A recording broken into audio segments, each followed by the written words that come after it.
Okay. About here-ish? Probably that next one, I'm guessing.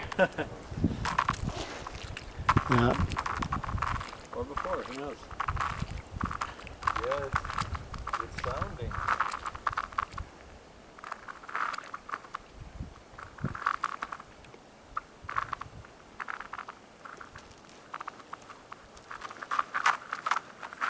There you go. Oh, that's perfect. Oh! Good. Go through that cold shock. Beautiful.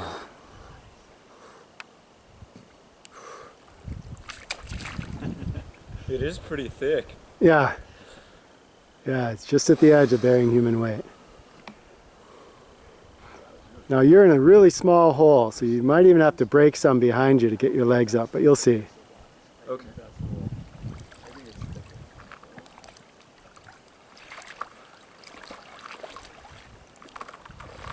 Yeah. Yeah. Yeah. I'm a polar bear.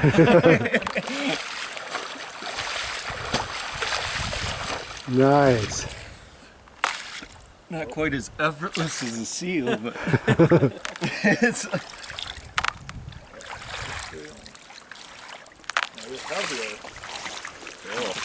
Richard is building a primitive camp. The concept with that out here at ReWildU is that it's a area where you don't bring modern things. And I think he's chosen to have as one liberty a knife. He has a really nice handmade knife that he's going to bring along. But otherwise, you just bring your clothes and nothing else modern. And he's trying to make a camp that has shelter and a really nice way to cook and ways to boil water. So we're going to go out today. I'm going out with my family here. We're going to go out, hike out, and see what he's been up to. Should we go? Yeah, let's go. Okay.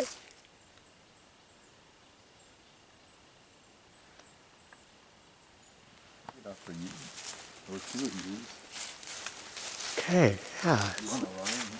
So what are you doing? Right now? Yeah. Yeah, I'm making the bed. So, you know, there'll be kind of a depression underneath me, and then I'm thinking of doing the two big sticks, sort of like you said, on the side here, and then making a cot out of hazel branches, so then I'm out of the water when it rains and stuff like that. And if I can get it to work out right, I'd put a couple hot rocks underneath me too on the colder nights, so then, you know, I'd be able to stay warmer. Wow. And this is in a natural cradle. Yeah, thankfully. That way I didn't have to dig as much. Wow. But yeah, it was probably like this before, and then I just kind of took out the hummus and some of the bigger rocks. Wow. Yeah. Oh, and you're collecting more rocks as you go. Mm-hmm. I brought a couple more, but it might turn out I don't need any. Why do you need rocks? For a fire pit. Oh. And then for the hot rocks too. Some of the big ones. I thought those were all going to be hot rocks. I was like, that's going to be a lot of hot rocks. I'm going to be super toasty. You have a lot of hazel. Mm-hmm. Mm-hmm.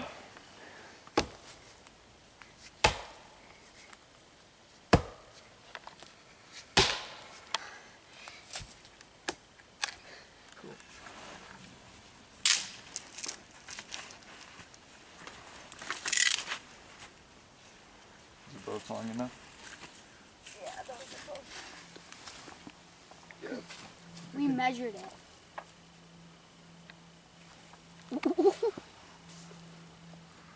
Oh, that's good. You still have still a little bit? this much. Nice.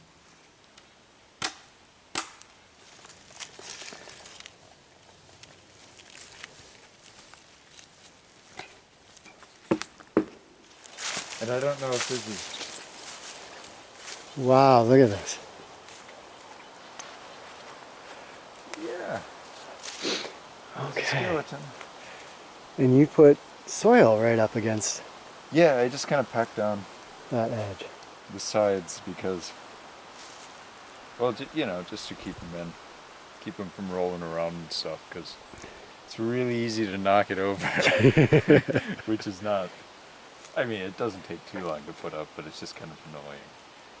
But yeah, if I do that, then they stay down. And this side was kind of hollow anyway, underneath. Oh, so to sure. get some soil on that was good. And you know, just to be symmetrical on the other side. This is the. Yeah, Oh, so wow. I guess this will. We'll try this, but you know, just a little hole and then a rope. The rope will go through there, and then hopefully, you know, just get a couple more flat rocks so I can bring this out to like here, and then put sticks along the sides, so then it still ropes through. Okay. But and- yeah, and then the rope to pull the bag. Wow. Hopefully that'll work. Oh my gosh, I hope so. I want to see in the front door here. Absolutely.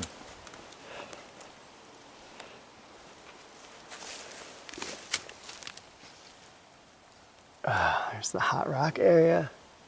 Look at that. Sweet. We're blocking off that little air hole at the very tip of the debris hut. There's a little wall at the end, and that will be filled with insulation. His feet will start right there. And then we're going to layer with bark as an inner rain protector. What are you making there? At least one more. What is that? That is a debris hut. Go look at the inside. That is a small hut. This is the sleeping area. Oh yeah, to get this.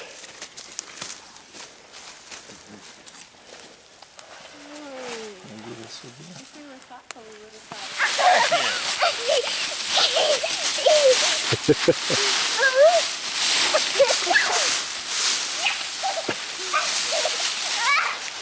Layering debris.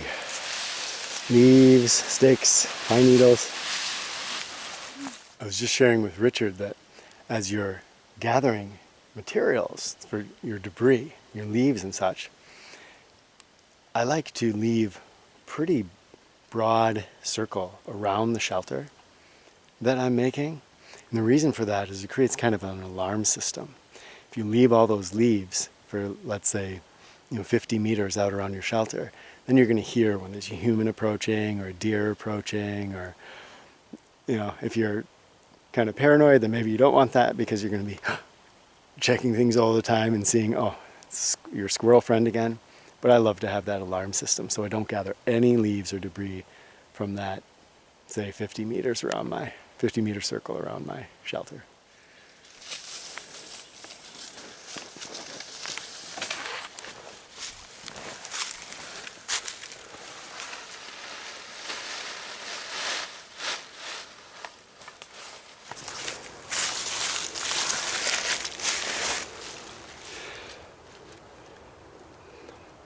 Here it is inside, the room for the hot rocks.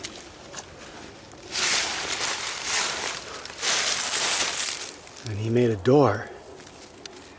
This is all made with cordage he made. Looks like some basswood.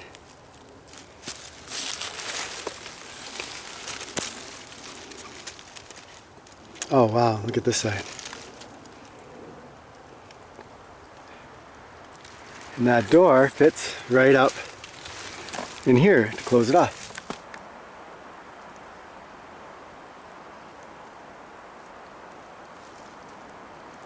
Just in time for the snow. You've been 4 months in the woods, basically. Time's a weird thing. It kept being like, oh, okay, this seems like regular time still, and then when October hit, all of a sudden it was like, it went so fast. And then November was slower at the beginning. Time kind of came back, and then I didn't really know what happened after that. It's like time turned off for a while. Yeah, you said you had some really weird Yeah. time experiences. Yeah. Well, even like this morning, I wake up and in bed and it's dark, and then I sit there and it feels like it's been a couple hours and it's still dark. Like, well, I guess it's morning, so I get up and it's still dark for a really long time. And so the sun isn't helping at all, or the lack of sun. Yeah. And then it's almost worse when I do get little bits of time, like when we go into town and stuff like that, and then I see what time it actually is. It makes me feel kind of like a child.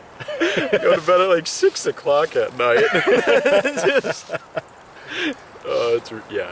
it's different. kind of ridiculous. Northern latitudes with the, super long days in the summer and super short days in the, and ours aren't even that bad compared to many. Yeah, right.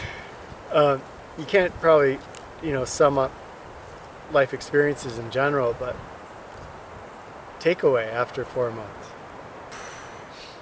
Well, I guess a couple of them are definitely just how humbling it has all been. Especially November, like the beginning of November, or end of October, beginning of November, when it started to become winter for that bit there.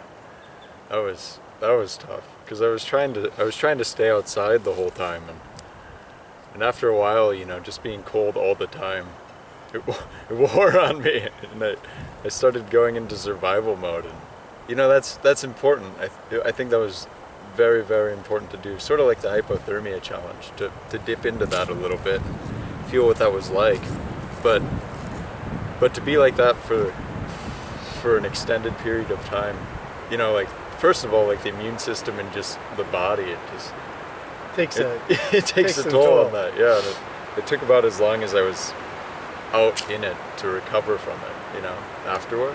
And then, basically, beginning of November, for people that don't know, it just turned into pretty much full-blown winter here. We got snow and really cold temps. Probably down, I don't know, but in this probably single digit. I don't know either. Single digit Fahrenheit, and so it was cold. Yeah. Yeah. So just how humbling that all was, because you can't fight it, it just gets you. And then also humbling to go into the cabin, because that was sort of like giving up at first, because I thought I'd be able to do the whole 4 months outside, and then to do that was sort of a letdown for me. But then by doing that, I was able to do a whole bunch of other things, like finish my bow and tan the leather and actually be able to enjoy nature instead of just be shivering in it.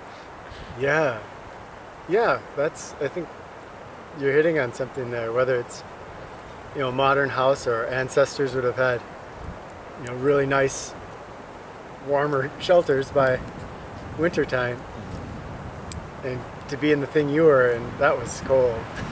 And you can't soak into life maybe in the same way when you're surviving.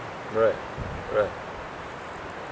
Which is, that was also something, because I always imagined surviving would be like when you'd soak in the most, but it's really more like the narrowest I've been. Wow. As far as senses go and everything, it was just kind of get from here to there as quick as or not as quick as I can, but efficiently as I can, and spend as much time not doing anything. It was different, very different from anything I've done before. Most of us will never spend 4 months in the woods, standing in the forest, looking back to our civilized world. Any message or words to give to people, before you step back into that world? It's really surprising how much isn't necessary. Even a bed isn't really necessary. Just necessary to be warm, either from some sort of building, or to be warm inside, and from exercise or whatever. And then definitely nice to be around people. Community is a huge thing as well. So, and yeah, just to be grateful, because even just the little things here that were more challenging than the rest of the time made me so much more grateful for the less I have here than I would have had back in society. So maybe just to do a little challenge once a week or something like that for yourself. You know, some sort of spontaneous, kind of crazy thing to make the, you know, what was sort of your boring, or not necessarily boring, but just kind of like the routines we fall in, to make those seem a little bit more exciting, because there's a lot of stuff there. It's just when you fall into a routine, at least for me, even out here, falling into a routine, you start to forget about some of those things. So yeah, gratitude. I'd say gratitude is the word of the 4 months. Gratitude. Anything else? I had an insight that Charles Dickens is not related to Emily Dickinson. I've always thought that, and then when I was out here, I was reading a poem by Emily, and like, wait a second, that's not the same last name. So I guess.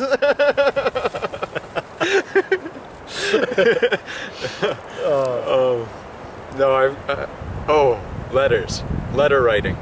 Letter writing is huge. Because I've been writing letters to my family and, you know, some of my friends.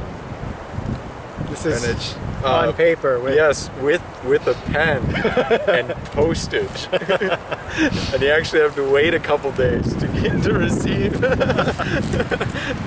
But letters are so cool because, well, at least for me, I'm not super great at talking, but being able to write a little bit and then think about that and then kind of enhance that idea and keep going with it. It's just a lot more fulfilling of a way to send people a message, and then to receive a message is pretty amazing. It's awesome. Especially handwritten, because you get to see, you know, it's like their personality in their handwriting. Sometimes you get some smells or like, I don't know, a little bit of spilled juice or whatever, you know, and then everybody seems to have a different piece of paper they like to write on, and it's just, it's really neat. Wow. So, I mean, I'm sure letter writing isn't ever going to come back really, but it's pretty special. It's worth trying it again. Yeah. Give it a shot. Yeah. I'll try. I'll keep trying with it. No, that's good. I think that's it. Thanks for watching. Thank you, Richard. Thank you, Stanton.